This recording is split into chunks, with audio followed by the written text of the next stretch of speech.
Mr. Speaker, mahigit 165,000 classrooms ang kakulangan sa buong bansa ayon sa Department of Education. Ang magandang balita ngayong araw, inaprubahan na ang pagpondo para sa 25,000 classrooms sa 2026. Ang tanong, distinguished colleagues, paano natin mapopondohan na bawat eskwelahan sa buong bansa ay mabibigyan ng bagong classrooms sa 2026? Ang sagot, malaki ang matitipid kung ibaba natin ng 25% ang presyo ng mga proyekto ng DPWH. Ang mga kasalukuyang at pinaghahandaang proyekto ng DPWH ay nagkakahalaga ng mahigit 1.6 trillion pesos. Kung maibaba natin ng 25% ang presyo ng mga proyekto ng DPWH, makakatipid tayo ng 400 billion pesos. Sapat para mabigyan ng bagong classrooms ang bawat eskwelahan sa buong bansa nang walang karagdagang gastos, utang o buwis mula sa gobyerno. Para sa mahigit 1 trillion pesos na mga kasalukuyang proyekto ng DPWH, maaari pa itong kansilahin o i-reprise. Ang Government Procurement Reform Act ay may probisyon para sa termination for unlawful acts at termination for convenience.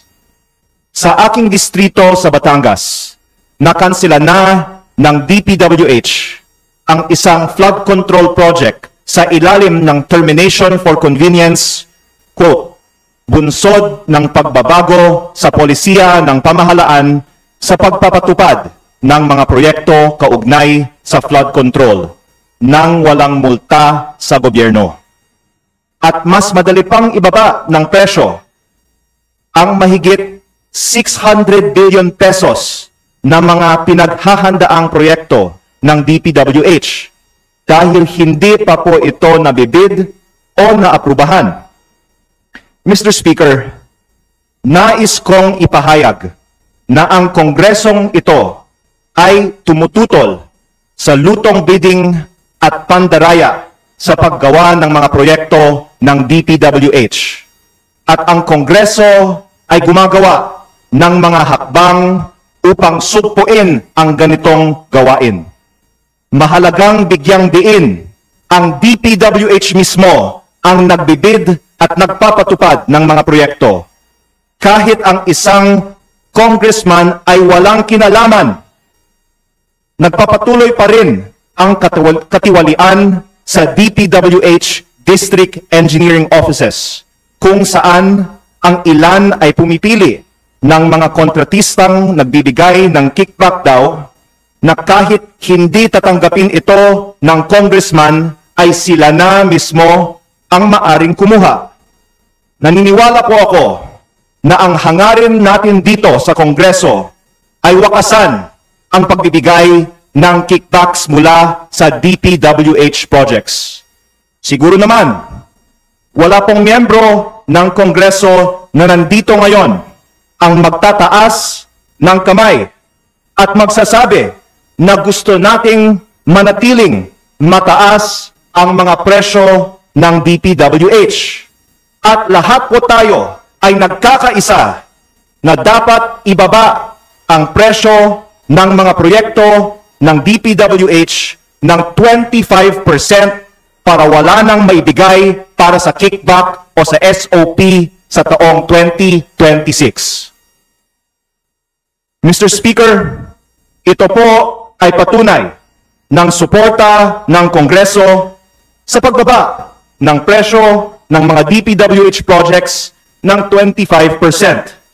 Ngunit ang pagbaba ng presyo ay dapat magmula mismo sa DPWH dahil sila ang nagtatakda ng Detailed Unit Price Analysis o DUPA at Approved Budget for Contract o ABC. At ito po ay isinusumite nila sa Kongreso.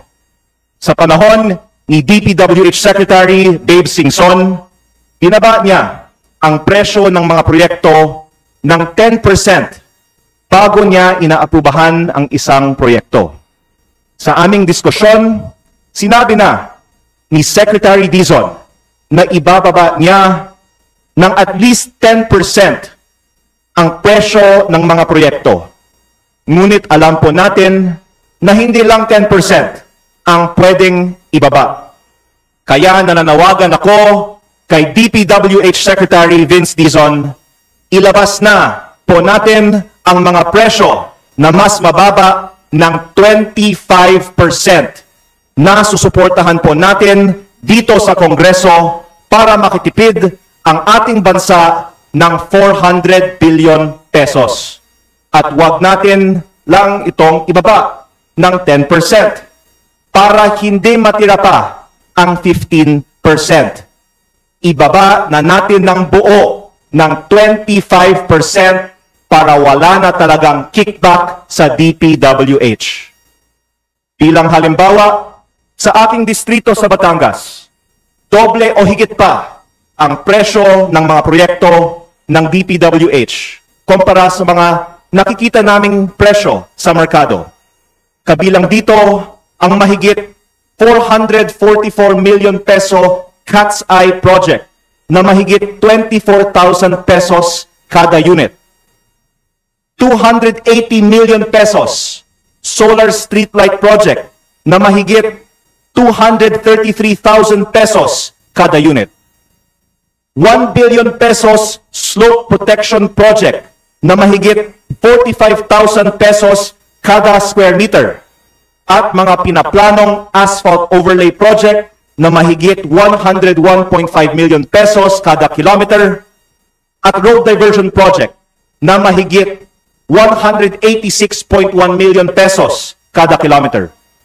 Tuloy-tuloy pa din ang pagplano ng mga proyektong labis ang presyo ng DPWH at kahit ikumpara sa mga proyekto ng mga local government units, mas mataas pa ng 20 to 30% ang presyo ng DPWH. Kung hindi naman kayang ibaba ng DPWH ang mga presyo ng mga proyekto ngayong linggo, naniniwala po ako na mayroon pa tayong mga pagkakataon sa mga susunod na mga linggo bago ma-finalize ang mga bagong mga proyekto ng DPWH para sa loob ng legislative process ng mga bagong proyektong ito, pwede pang baguhin ng DPWH ang mga presyo para magkaroon tayo ng karagdagang savings na pwedeng ilaan ng Kongreso o ng upper house ng Congress para sa mga priority at mga kinakailangan na mga proyekto ng ating bansa. At naniniwala po ako na lahat po tayo dito ay sang-ayon sa layunin na ito na tanggalin ang pag-overprice ng mga proyekto ng DPWH para bawat distrito ay mabibigyan ng karagdagang suporta at lahat ng mga eskwelahan sa ating bansa ay maaring mabigyan ng bagong classrooms sa 2026. Mr. Speaker, saludo po ako kay Secretary Vince Dizon sa kanyang mga hakbang upang linisin ang DPWH. Ngunit ang mga problema ng DPWH ay systemic at ang pagtigil sa bid rigging at pandaraya sa implementasyon ng mga proyekto ay hindi mangyayari kaagad. Pero ang mabilis, makatwiran at epektibong hakbang na maaari nating gawin ngayon ay ibaba ang DUPA o ang mga presyo ng mga DPWH projects at mga approved budget ng mga proyekto ng 25% kaagad. Sa simpleng hakbang na ito, pwede nating makalikha ng savings na 400 billion pesos na sapat na magpondo ng bagong classrooms para sa bawat eskwelahan at iba pang mga mahalagang proyekto para sa ating bansa. Napatunayan na ito noong panahon ni Secretary Babe Singson at ng 15th Congress at umaasa po ako na muling magtatagumpay itong panukala sa ilalim ni Secretary Vince Dizon at ng 20th Congress. Mr. Speaker, ang korupsyon sa DPWH ay nagsisimula sa budget. Ang mataas na presyong itinatakda mismo ng DPWH ang pinagmumulan ng kickbacks. Bawasan natin ng 25% ang presyo at tanggalin ang kabuuang 400 bilyong pesong posibleng kickbacks para sa 2026. Pondohan natin ang classrooms, hindi kickbacks. Edukasyon, hindi korupsyon. Maraming salamat po.